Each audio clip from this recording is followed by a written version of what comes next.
So I watched the trailer for somebody I used to know. I immediately thought of a time in my life, I was probably around 24, 25, when I decided to make a proactive choice towards my inclination to jealousy. Like, we're in an industry where we're competing with our dear friends.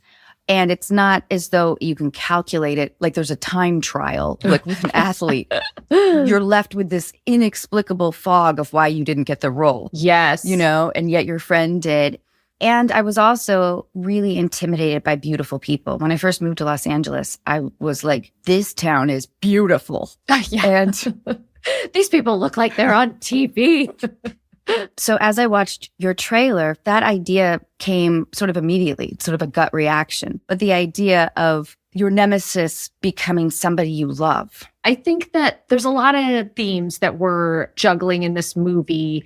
And, you know, one of them starts more with the one that got away, right? Who's played by Jay Ellis. And I think kind of trying to dismantle this idea. When I was younger, in my 20s, I was a real on again, off again gal with the guys I was dating. Oh, what do you mean? Like, we would break up and get back together and break up and get back together. And it's like I didn't know how to trust my own instincts for the people that I shouldn't be with. And it was a pattern, you know, I watched my mom do it. My mom would often kind of break up with a guy and then tell my sister and I all the reasons why he was the worst person in the world. And then she'd get back together with him a month later, which was very confusing for everybody involved.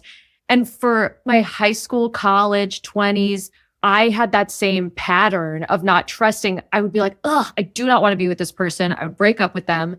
And then the second I felt lonely, It was like, I was the problem. I was the reason that it didn't work out. He's the answer to everything. That's why I'm unhappy. You know, it wasn't until I was older that I started to think, well, you start with you and get your shit straight with you. This other person isn't going to unlock this stuff. And a lot of the time, certainly people do have stories where they get back together with someone that they dated a while ago and it's like the answer to everything. But I just thought this idea of the one that got away is really interesting to me because I also think there's a reason why you break up with people. And like, do we think that those reasons ever just actually disappear and whatnot? So then the other thing we're talking about, right, is that my character learns that this guy is getting married this weekend. She's felt like they have this amazing connection and maybe he's the answer to everything. And then she learns he's getting married that weekend and she meets the girl. And of course she wants to hate her and she doesn't. I mean, she does. She's trying hard to, but certainly there's that element. I mean, like the way that you talk about yourself, I think wanting to combat those feelings of jealousy by like having genuinely positive feelings for another person is so wonderful and generous and a great ethos. And like, I'm going to try that. And I think I do something similar too. You totally do. Well, I also think there's something with these characters and in life that two things can be true, right? I'm fascinated by relationships between women because they can just take so many forms. And like, especially recently in my work, I feel like it's just something that I'm like so into is this idea that like, yeah, women in your life, I feel like I will feel every single emotion. And sometimes also am feeling two different conflicting emotions at the same time, or I'm even confused about, I'm so proud of my friend, or am I jealous? Or do I love her? Or do I want to fuck her? Or do I hate her? Is she my enemy? Or do I just want to be her? Like, you know, I'm so in awe of her. Am I inspired by her? So like in this movie, there's elements of that, of kind of seeing a person who, considering all the circumstances, you feel like you want to jump to that conclusion of like, this is my enemy. And then seeing all of this connective tissue of, oh, we're sort of the same. And wow, you really remind me of who I was when I was younger. And are any of those things still a part of me? You know, which is kind of the other thing we're exploring in this movie is like going back to your hometown. What does that even make you think about yourself, right? When you see people that you used to hang out with in high school. And like Dave and I are so different in this respect because Dave is still really close with like this big group of guys and gals that he went to middle school and high school with. And he's stayed friends with them now for 20 years or whatever. And I have never been that way. I'll keep maybe one from each era. Yes. I don't think it's like I'm like, I got to reinvent myself. You guys are old news. But I do think there is where I'm just like, well, that chapter of my life is over. And now I'm doing this. Like, what's this place going to be? Who am I now? It's not a pointed, I don't want to be associated with you guys anymore because I'm a different person. But it is, oh, am I becoming a different person? Who am I now? What's this? Who are these people that are in my life now? Well, I wanted to touch a little bit on the romanticization of how we glorify and magnify our past. Yeah. Into either like the positive or the negative. Like the idea of the one that got away is sort of the woulda, shoulda, coulda. And with our callers, we hear a lot of that. Like, I had this opportunity. And I think it's too simplistic. Yeah. You know, like, oh, he was so great. He was so great. Yeah. And I don't know what I did. Or like my first boyfriend that I felt like I was madly in love with. He was so handsome, you know, of course. Yes.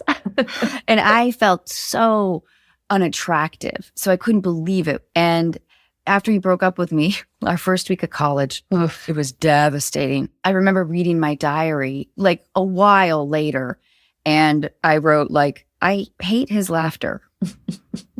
His long artistic fingers sort of annoy me. And that was so helpful. Yeah. Because at that point, it was like, oh my God, we're going to get married. I have my promise ring. Yeah. Totally. I mean, there's a lot of women in my life who, not so much now as I get older, it's nice that I think that people are learning to break these habits. But I have had friends or family members who, yeah, they develop this sort of amnesia after the fact. Yeah, your mom not clarifying like, well, he does have these other qualities that I just love. Definitely. Well, and my mom, because of her own past and childhood traumas and other things going on, it's a thing where the hindsight becomes, well, it must have been my fault. Whereas the truth is that in the moment, it was her decision. I don't want to be with this person. They're not right for me. They don't make me feel good. You know, I don't like myself when I'm around them, whatever reason it is. A month later, I'm lonely. Now I'm reflecting on it and going, no, I was wrong. It was me. I was bad. I must have turned him off. I did this. Why would I have let him go? There will never be anyone else as good as him. No one will love me. You know, it's like the swing range can go to the furthest extreme, right? I'm unlovable. No one will ever want to be with me. And by the way, I've had boyfriends who said that kind of stuff to me when I would try to break up with them. No one will ever love you. Oh. I'm the only person. No one will want to see you without makeup on your face. Oh. No one knows who you really are except for me. I feel this because I've experienced it too. And I got back with that guy again and again. I married that guy. That was the first one. You have to live and learn. You have to finally go, wait a minute. I've even seen this with friends who say they go out with a person once and they get back from the date and they're like, ugh, I did not like him because of this, and this.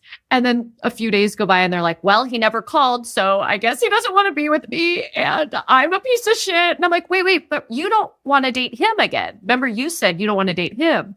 And I do get that. Like, well, yeah, but I don't want to be the person that's rejected. I want to be the rejecter, not the rejectee. Of course. You know, even if you're like, I don't want to be with that person, I still want them to want me. Oh, completely.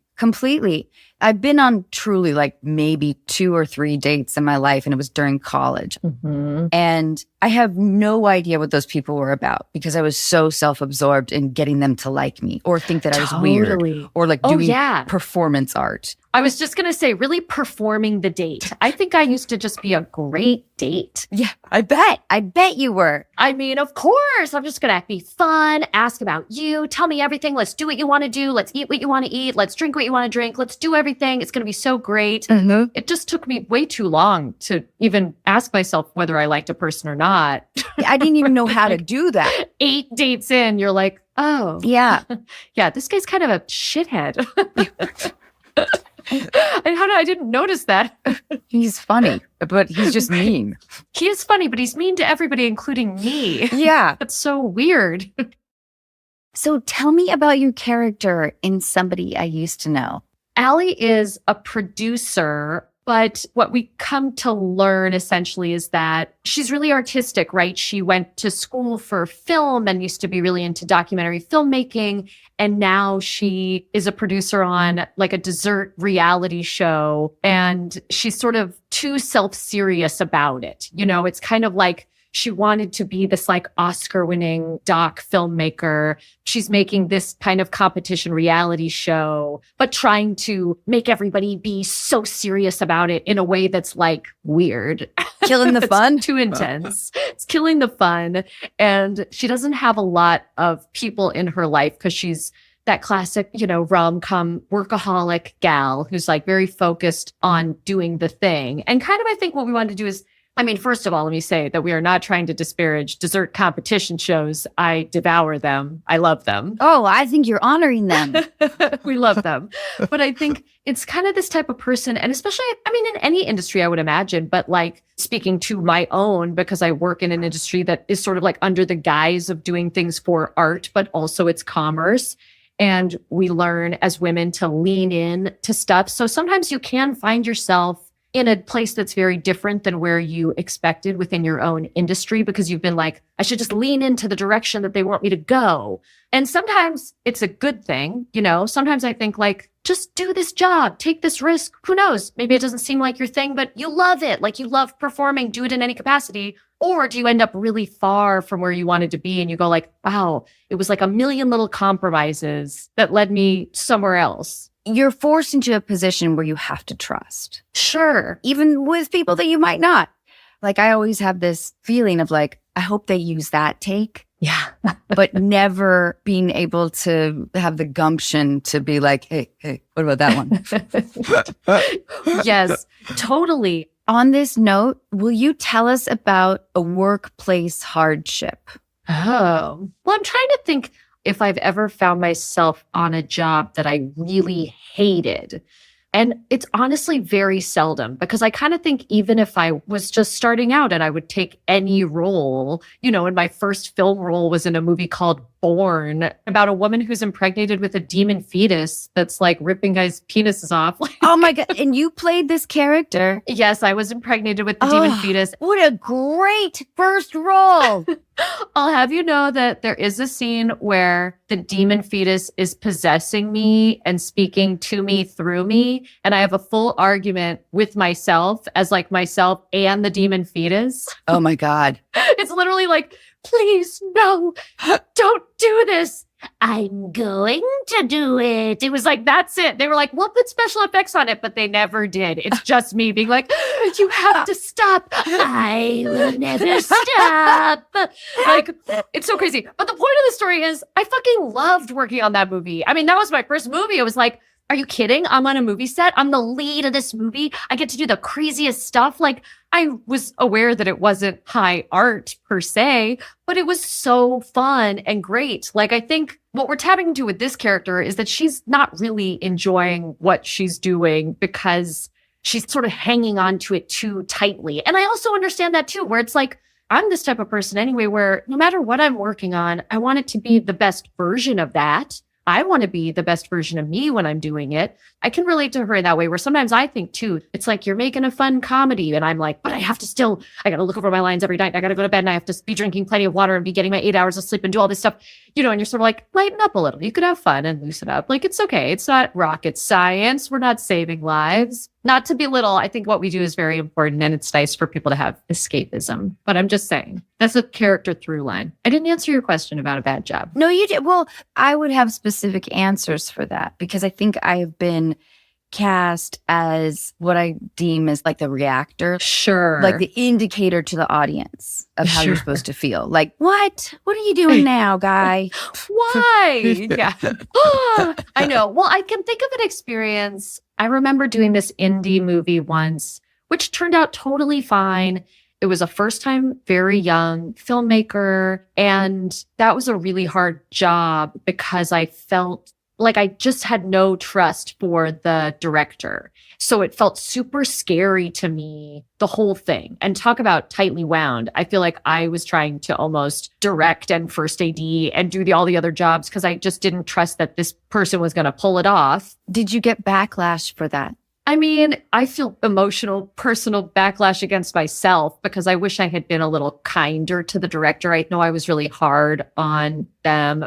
I think in my mind, I could justify it at the time by being like, also, I should teach this person and make them better at their job. And you got to know that you should do this. But I could have done it in a better way, I think. I don't know. I think this is incredibly strong and impressive. I've never had that kind of gumption. I'm just like, go with the flow, I guess, now. Well, this is why probably lately I've been writing and producing my own things, because then I do get to be the person to be like, that's the take. That's the take we should do. Yes, totally. Or in this case, it's directed by my husband. I'm like, I trust you. I trust you. That's the best part, honestly, about working with Dave, is that we have the same sensibilities, the same taste level. Honestly, he has probably better, a very high taste level. And he's so good at what he does that I'm just sort of like, oh, good. I don't have to think about that stuff at all. Will you tell us, if you're comfortable, about you and Dave? Oh, yeah. Dave and I met at Mardi Gras in New Orleans. Where were you in terms of being receptive for a relationship? This is a great question. I was very single. I had been single for almost a year. And I always refer to this year as my drunkest year because I had come out of not a good relationship with a person who at the time I found very controlling. Did you break it off? Yes, but that guy and I broke up, got back together. Like, it was not a good relationship for either of us. That person was obviously not meant to be my person, and things were always really hard. But I think there was part of it that had me feeling very controlled. So then after we broke up, I spent the next year really out of control, like on purpose. I think I just wanted to drink all the drinks and screw all the guys. And it's like, who am I? I am wild and fun. Which is probably right when I met you. We were definitely doing that shoot at the time. So I was having a lot of fun. I had no desire to be in a relationship. I remember saying to a friend, I don't want a boyfriend. I don't want a girlfriend. I don't want pets, and I don't want plants. I don't want anything in my life that I have to take care of in any way. Cut to, so I'm flying to Mardi Gras with friends for like a debaucherous Mardi Gras weekend. We run into Dave at the airport. I'm with a mutual friend of ours. So she's like, oh, I know that guy. I'm going to go say hi. She talks to him. She invites him to dinner with us. And we're just like, sure, whatever. Nothing at this point is romantically crossing my mind at all. Then we get to New Orleans. We all go to dinner. He actually said he couldn't come to dinner because he had other plans. He lands. His plans are canceled. Meets us at dinner late. We're all sitting around a big table. I'm already kind of tipsy. And my friend Jules is sitting next to Dave. And I get a text from her. I check my text under the table and it says, like, you should hook up with Dave tonight. That is awesome. And I'm like, it's a good run. Yeah. I'm like, yeah, great idea. And then she shows Dave the text. Is like, what do you think of my friend Alison? Check out our little text exchange. And he's like, oh, I'm into that. And she's like, do not tell her that I showed you this text. So then we get up to go to the bathroom, me and Jules, and she's like, maybe you and Dave. And I was like, I'm into it, but I don't know if he's going to be into it. And she's like, I showed him your text under the table. He's into it. And then she's like, do not tell him that I told you that I showed him. So we leave. We both have a sexy secret. Like, that's the best feeling too, when someone's pulling off a great setup, right? So now we both are like, I know you're into me. This is awesome. Jules is amazing. Jules is amazing. Yes, Jules is amazing. The next phase is, me sauntering up to Davey with a beer full of Molly and being like, there's Molly in this beer, and I think that we should share it and have a great night. And let me tell you, we did. Oh my God. That's incredible. We had a great night. We had a great weekend. And then I left him my Mardi Gras mask I'd been wearing all weekend with my phone number written on it when I left town for the weekend. He texted me a funny joke. Still, even over that weekend, I was just like, oh my God, this little hottie. This is what a fun weekend I'm going to have. How great. And I left being like, whatever, that was great. And I landed in LA, opened up this text from him, and like my stomach dropped. And I was like, oh no. I'm going to fall in love with this guy. Yeah. And I did. I think most of us, we approach relationships with just our own defenses. Yeah. To protect ourselves. Uh-huh. I love it that he has like an open enough heart to be like, I'm going to make her laugh. Let me tell you, the best thing about Dave is that he just is who he is. He doesn't play any games. He never has. He's like a genuine, kind person. He really listens and talks to people. Like from the very beginning with he and I, there was none of that bullshit at all. Like I would have been into him regardless, I'm sure. But like, it was so nice that he texted me this thing. Then I texted him right back. Then he was like, we should get on the phone. Then we started calling each other. Everything was easy. He was not bringing baggage to the table. And it made me feel safe enough to not really bring my baggage either and just be open to the relationship. It was so nice. What a gift. If I was in your shoes, that flight back to Los Angeles, I would have tortured myself. I would have been like, I love him. I love him. I love him. I can't. Don't expect anything from anybody ever. Well, again, it also speaks to like the place I was in. Right. I think this a lot about acting also, that like, you know, the jobs that you really want when you go in just reeking of desperation of please give me this job. It's like terrible. You never get that job. And then you'll read something else and be like, I'm not right for this role at all. I don't know. I'll just go in and have fun. And you always get that part. And it's like, not to diminish Dave to being like a role that I got, but like he met me at this moment in my life where I was like, I'm not trying to be in a relationship. I actually remember telling him on our second night together in New Orleans out at drinks with everybody.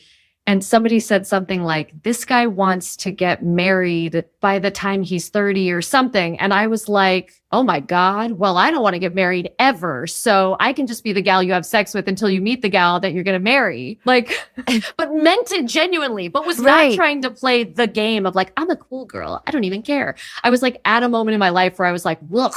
I don't want to be that person. So let's just have fun. I don't care at all. And then as soon as I started to care, he was just right there with me. I never felt with Dave like, oh, I should wait a day before I text him back. Do you know what I mean? Yes. What a great origin that you were in that place. It was nice.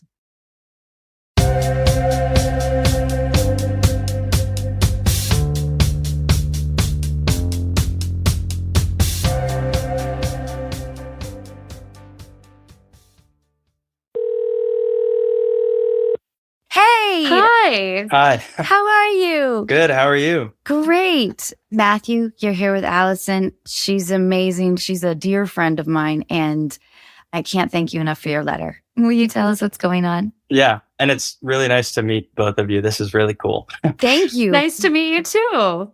So the last year in my dating life has been kind of like a whirlwind in a good way, I think. Like lots of new experiences, and I kind of want to figure out where I'm at now and what I want to do in the future. So last year I like had my first serious girlfriend and fell in love. Did you guys meet during the pandemic? More near the end of the pandemic, like last March. I mean, we met a year before that. Was it in a friend circle? Yeah. We worked together for a little bit. Matthew, how old are you? I'm 25. It's a perfect time for a first serious girlfriend. Yes. Yeah. The first time I met her, we were going to like a work dinner with a bunch of the new cohort, and she was one of them. And we started talking, and I had a crush pretty immediately on this girl. But also in that first conversation, she let me know she had a boyfriend. Like it came up in conversation. A normal way, not like you were like, hey, nice to meet you. And she was like, I have a boyfriend. Yeah.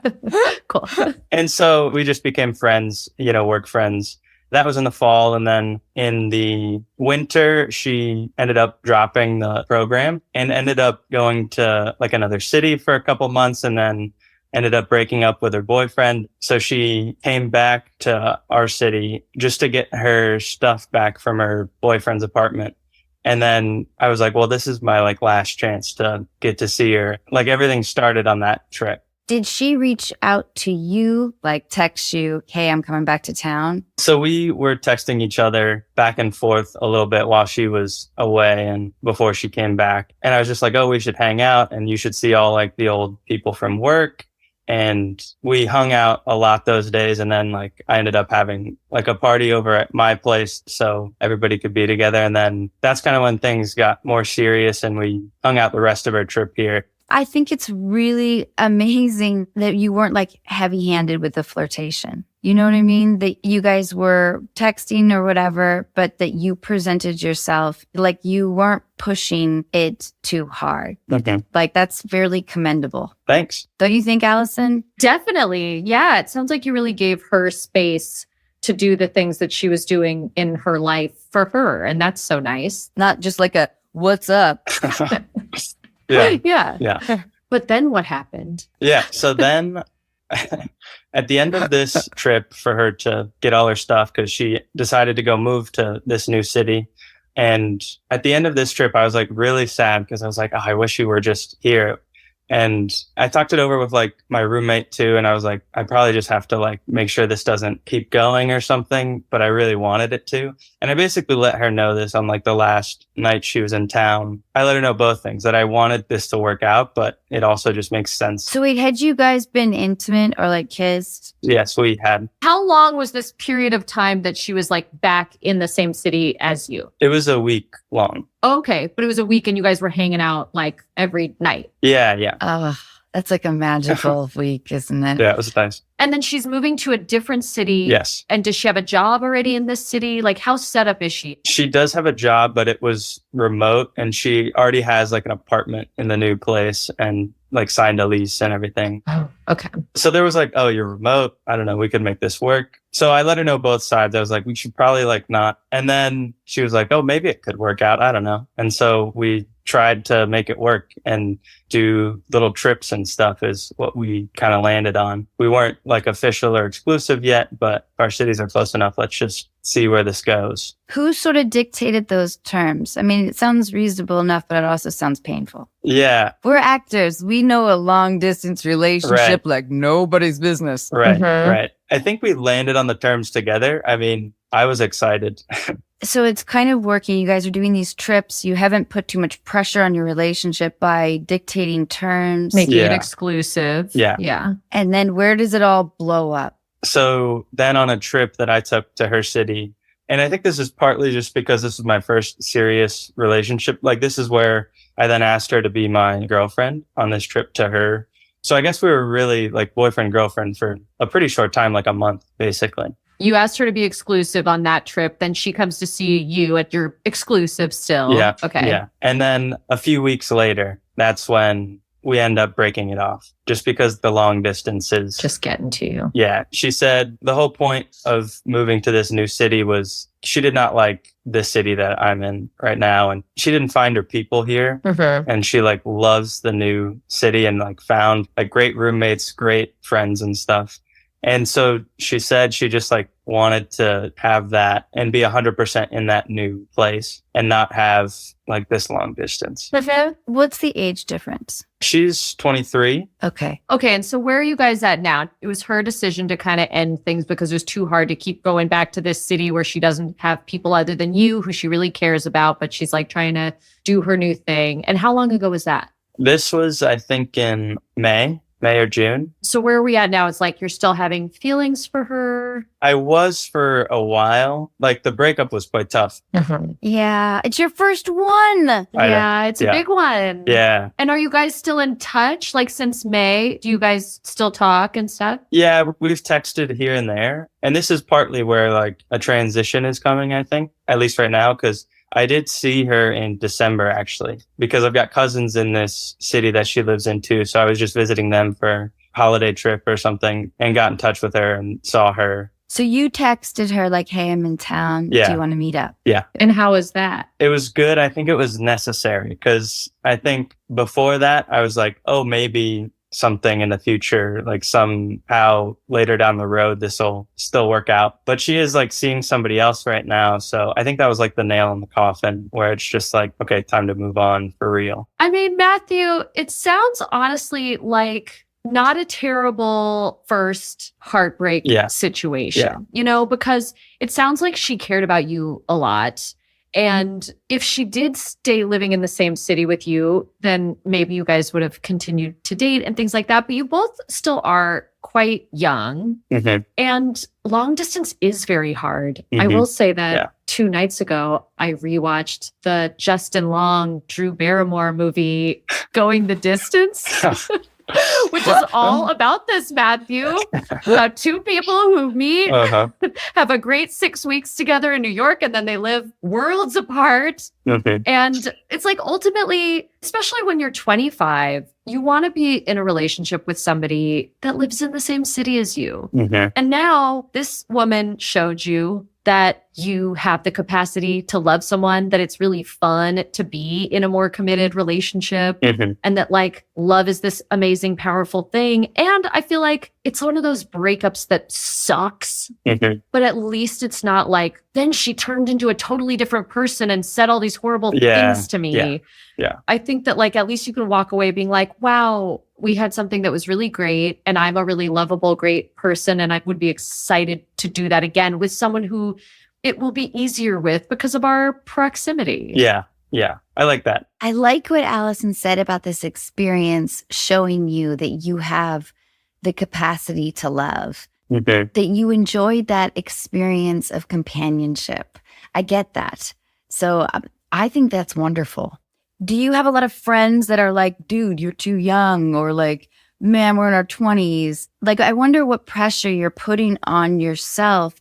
And I wonder if your question is about how to achieve a long-term relationship again. Do you think that's what it is? On the pressure, I think it might be in a different direction. Most of my friends are in committed relationships. Oh, wow. Yeah. That's nice. That totally speaks to who you are. That's amazing. Yeah, that makes a lot of sense. You have such a warm, sweet energy. Thanks. You seem emotionally evolved, which is so nice. Thanks. I appreciate it. Yeah. So where are you at? Yeah. So the flip side of the coin is I have been trying dating apps and did that for a little bit, and have just been like also flirtatious with strangers. Well, tell us about your dating app experience. What's that like? It's okay. It's kind of not as sparking chemistry as like this first relationship or some other people that I meet randomly. I feel like I have more spark and more chemistry just meeting people in person for the first time. How many dates did you go on? Like off of an app? I've never, like, this is a foreign world. Yeah. I know. I was like, Matthew, I feel This like is about we're a my little own- old Okay. to talk about the dating app world. I think in the past year, only one for more than a couple dates, and that was before autumn. And then other people probably like 5, 6 dates, something like that. So like a handful, but not all the time. Just kind of one-off. So when you meet them in person, you're like, oh, we don't really have a connection. Sort of, yeah. Or maybe we did, but it's not something to Cultivate. Write home about. Yeah.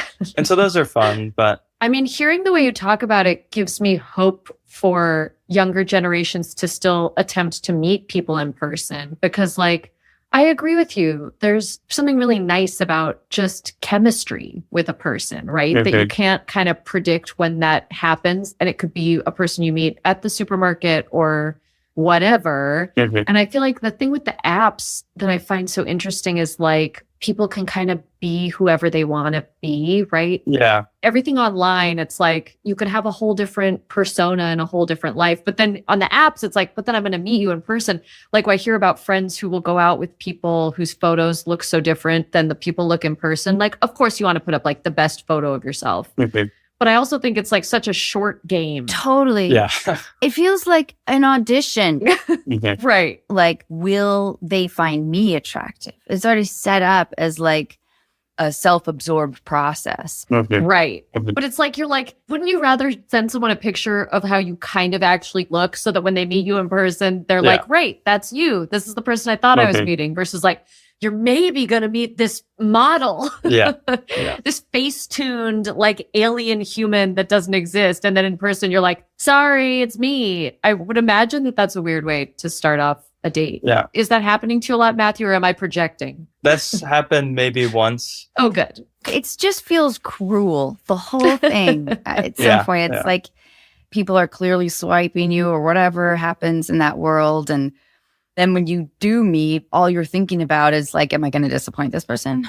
Not to make it sound like I'm not also the most vain person in the world, but like, I will say that the apps, because you're just seeing pictures of people and your first conversation is like, hi, versus meeting in person, I think about like when I used to just be dating, I could find someone attractive based on so many other factors than the way that they looked. Yeah. Yeah. When I just had a run-in with them in person, I used to really get crushes on some strange looking people who I found so attractive, based on a number of other factors. So to me, it does seem, it's like, oh, it's such a stacked, weird way to go into it where you're just like on a screen.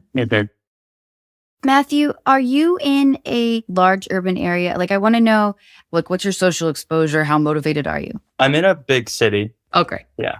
The social aspect, I go out pretty much every weekend, that sort of thing, with friends and just hanging out with people. So I don't think I'm too cooped up, which is nice. I think that this relationship is right around the corner. It sounds like you're over the rough parts of a heartbreak. You're not in the place where you're romanticizing her. I think you seem to have a really clear head about it. And like, I do feel like it's like you're so ripe for a relationship after you get out of that first serious one, right? Okay. You have it under your belt. And like you said, you're like, I liked it. And my friends are kind of in that mode too. And I also think that, Matthew, people your age now are more apt to be in serious relationships. In your letter, though, you do mention a hookup on New Year's Eve. Is that part of this equation? Will you tell us about that? A little bit, yeah. So I guess this is kind of just like an example in the past year how I've been on one side of the spectrum and the other side, like where it was just a very casual hookup with no follow through on either person's part. We had each other's numbers and she told me to text her afterwards and I did. And I was actually pretty excited to see her again. Oh. And then we said, oh, maybe we'll get together again. Maybe not. And we tried to like plan things. She was home for the holidays. And so she was like going back relatively quickly. And we ended up just not seeing each other again. So there was like some texting afterwards. Okay. How was your final text exchange with this gal? Were you sort of like presenting her with an actual like, hey, want to maybe go out this weekend? And she was like, oh, I'm out of town for the holidays. And then you were like, how about next weekend? There was actually like a very quick shoe exchange. She took my roommate's shoes on accident.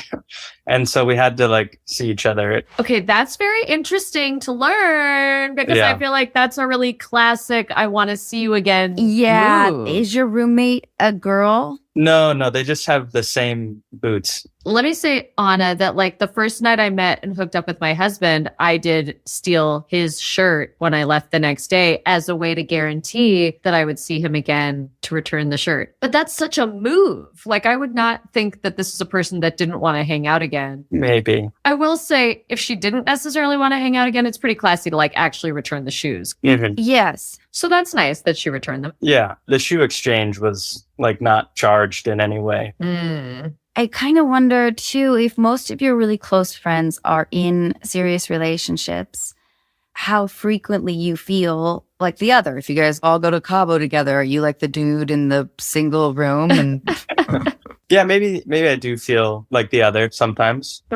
are you confused about what you're looking for? I think so. Because this casual like hookup was fun, and I don't think I've really had like a phase where I've just been like having fun and not looking for anything serious. I don't think I have either, if that's any consolation. But And that's when I Alison met has. the love of my life. Yeah. I'm telling Yeah. you, it's a good phase. I actually think it's a good phase to be in, a mindset of like, you know what? I'm just going to have fun and lighten up about it. Because when you're trying to look for it too hard, it feels impossible. It feels like a needle in a haystack. But like, for all intents and purposes, you just got out of a big relationship.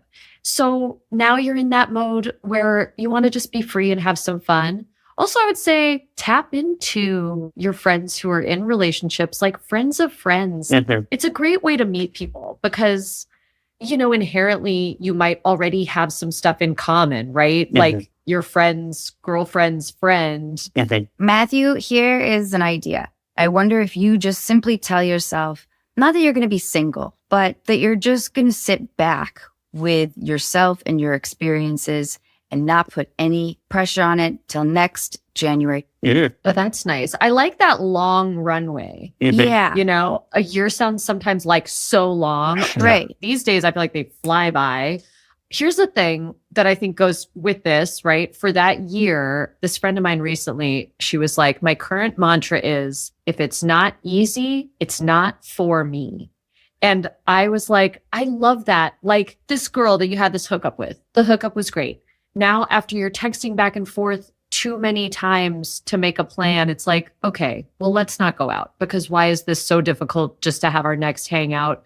Like, it shouldn't be that hard. Nothing should be hard. You're 25 years old. Things should be easy and fun, but that doesn't mean that you're not going on a second or third date with someone that you like. If that presents itself, it's like, this is the year where I'm going to have fun and be open to whatever that means. I really like this time commitment idea, and I haven't thought of it before. And when you said it initially, it sounded like a long time to me. And I think that's a clue that I should probably take the advice. Good. Because I think that means I was secretly like hoping for like a quick phase or something, but letting it breathe and giving it some time, I think would make it a better time. Yes. I'm glad you find relief in that. So this is your study abroad year. Yeah. You're 25. I love it. You've got nothing to lose. You know what I mean? Open yourself to having some really odd experiences and maybe expand your social circle. I like that. Yeah. I believe in your future, Matthew. Thanks so much. Thank you so much. Yeah, thank you, Matthew. Good luck with it all. Yeah, I appreciate it. So nice to meet both of you. This was awesome. It's really nice to meet you too. Nice to meet you too. Have a wonderful rest of your day, Matthew. And thank you so much for talking with us.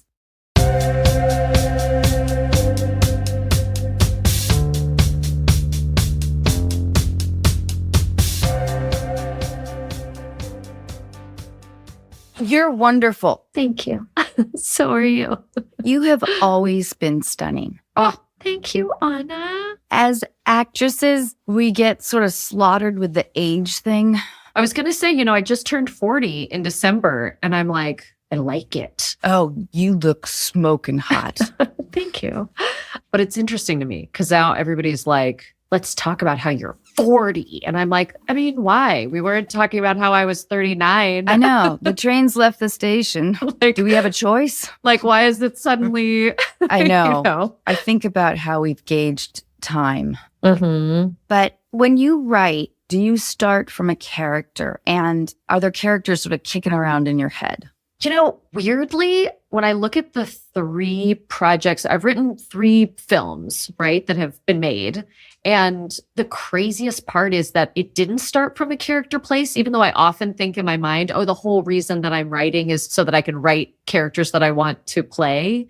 But actually, every time it was the story. The first film I wrote had been in my mind for years and wanting to tell a story about familial mental illness and my grandmother's history with paranoid schizophrenia and like my paranoia about that existing in my bloodline. Like that was like sort of this abstract idea that I even wanted to put into something. And then this movie, it was Dave and I think we started with the genre because his first film that he wrote and directed was a horror movie called The Rental that I was in. And it was so good. And he loves horror movies. And I just think he really wanted to swing over to the other side of the spectrum. And we really wanted to write something together. And I was kind of like, well, I love rom-coms. Come to the light side of the spectrum. So I feel like we actually almost started there. And then, like I said, our way in was about kind of the one that got away. And we knew we wanted to have some sort of love triangle. And how could we make that idea fresh and apply it to like how people are today, but tap into the nostalgia from like all our favorite rom-coms and kind of use all those same tropes, but update them, I guess. So yeah, I think it's always been more story driven, and it's hard for me to pinpoint like the whale of like a role that I would want to do. Right? I feel like I don't know them often until I see them, or if I read some, like I will never forget when I read the pilot for Glow and then launched my like full scale assault on that audition process to get that role, because I was floored by that script and that character, and that whole world was really interesting to me. It was such a great show. But you know what I mean? It's not like prior to that, I was like, I'm dying to play a female wrestler. I hadn't even thought about that, I think I'm the opposite. I don't necessarily know the story, but I know an idea of Like, I've always wanted to play the Los Angeles self-describer. Go on. I don't exactly know what happens to her. And the idea of what separates the exceptional, to use a sexist term, gold digger from the long-term girlfriend. Yeah, professional girlfriend. When I first moved to Los Angeles, I was really struck by the self-explanation of like, here's who I am and what I'm really do. spiritual, I'm really creative, and I'm a Gemini.